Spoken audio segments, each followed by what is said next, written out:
రండి రండి కూర్చోండి. No sittings and no meetings. అమ్మాయిని తీసురండి.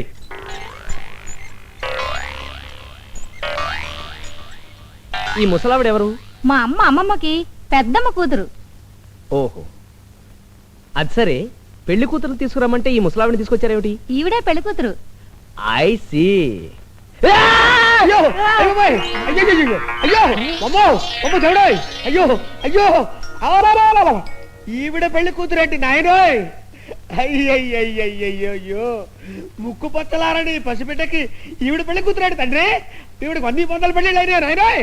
అబ్బే, ఈవిడికి ఇంకా పెళ్లి కాలేదండి. స్వచ్ఛమైన కన్య. కన్య? ఇదెక్కడ వృద్ధ కన్యరా బాబోయ్?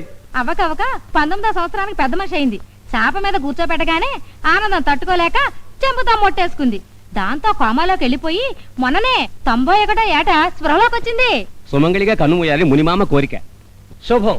ఇంకా ఆలస్యం ఎందుకు? నాకు పెళ్లి కూతురు నచ్చింది. నాకు నచ్చలేదు. నేను ఒప్పుకోను. ఈ గొంతుతో నేను మంత్రాలు చదవలేను, నీ గొంతు కొయ్యలేను, ఈ పెళ్లి నేను చెయ్యలేను. ఏంటో అలరి? ఇవాళ రేపో పోయే మనిషి దొరికింది. ఆమె ముఖంలో చేస్తుందో చూసావా? ఇంతకంటే మనకేం కావాలి? ఓం నమ శివాయ, ఓం నమ శివాయ. ఈడు చూడు అక్కర్లేదా? ఎంత చచ్చిపోయేదైతే మాత్రం నా మొదటి పెళ్ళం ఫలానా అని చెప్పుకోవడానికి మొహం చెల్లాలా? అక్కర్లేదు. మనకింతకంటే మంచి సంబంధం దొరకదు. నువ్వు నోరు మూసుకుని ఆవిడికి నేను నచ్చానో లేదో కనుక్కో. అబ్బాయి ఎలా ఉన్నాడు? ఏమిటంటున్నావు? అబ్బాయి ఎలా ఉన్నాడు? దబ్బా తగ్గింది నాయన, చచ్చి బతికాను. ఆవిడ కాస్త చెవుడు, గట్టిగా చెప్పండి. చెవుడా? ఆహా, ఆ డిగ్రీ కూడా ఉందా మహాతల్లికి? అమ్మా, పెళ్లి కొడుకు మీ పెద్ద కొడుక? ఏం పేరు?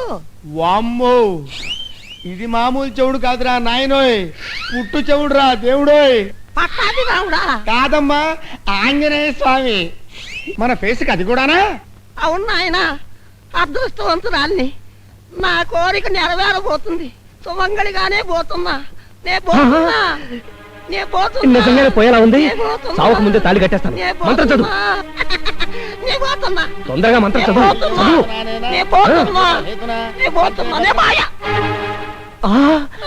వెళ్ళిపోయావా ముని మామ?